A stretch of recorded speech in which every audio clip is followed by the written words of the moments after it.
आइए सुनते हैं करवा चौथ की कहानी। बहुत समय पहले की बात है। एक साहूकार के 7 बेटे और उनकी एक बहन करवा थी।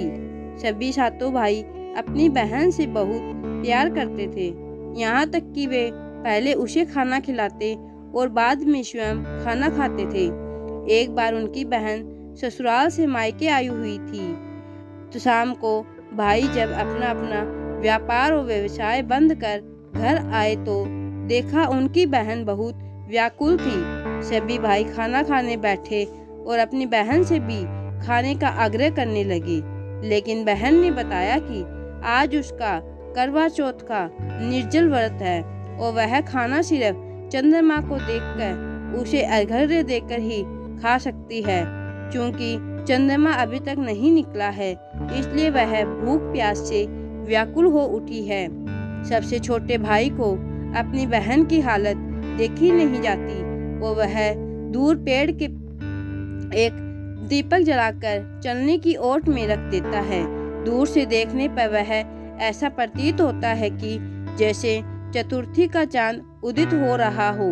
इसके बाद भाई अपनी बहन को बताता है कि चांद निकल आया है, तुम उसे अर्घ्य देकर भोजन कर सकती हो।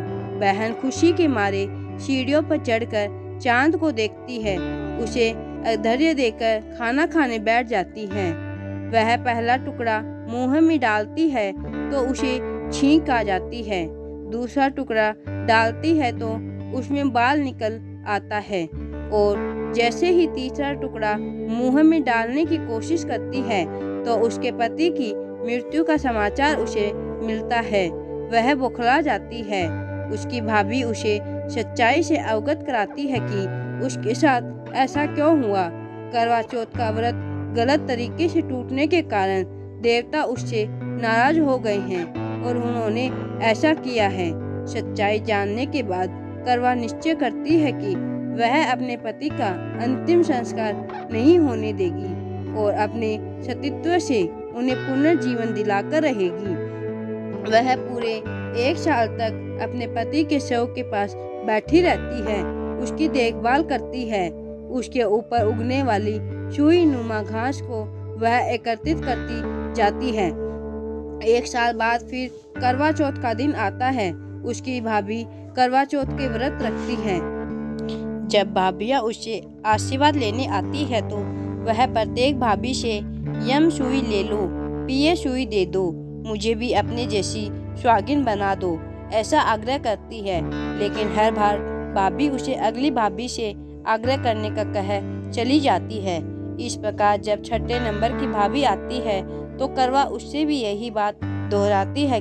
यह भाभी उसे बताती है कि उसकी सबसे छोटे भाई की वजह से उसका व्रत टूटा था, अतः उसकी पत्नी में ही शक्ति है कि वह तुम्हारे पति को दोबारा जीवित कर सकती है। इसलिए जब वह आए तो तुम उसे पकड़ लेना और जब वह तुम्हारे पति को जिंदा न कर दे तो उसे छोड़ना नहीं। ऐसा कहकर वह चली जाती है। सबसे अंत में छोटी भाभी आती है। करवा उनसे भी सुहागिन बनने का आग्रह करती है, लेकिन वह टाल मटोली करने लगती है। इसे देखकर करवा उन्हें जोर से पकड़ लेती है और अपने सुहाग को जिंदा करने के लिए कहती है। भाभी उसे छुड़ाने के लिए नोचती है, कचोटती है, लेकिन करवा नहीं छोड़ती है। अंत में उसकी तपस्या को देख भाभी पसीज जाती है और अपनी छोटी अंगुली को चीरकर उसमें से अमृत उसके पति के मुंह में डाल देती है। करवा का पति तुरंत श्री गणेश कहता हुआ उठ बैठता है। इस प्रकार प्रभु कृपा से उसकी छोटी भाभी के माध्यम से करवा को अपना सुहाग वापस मिल जाता है।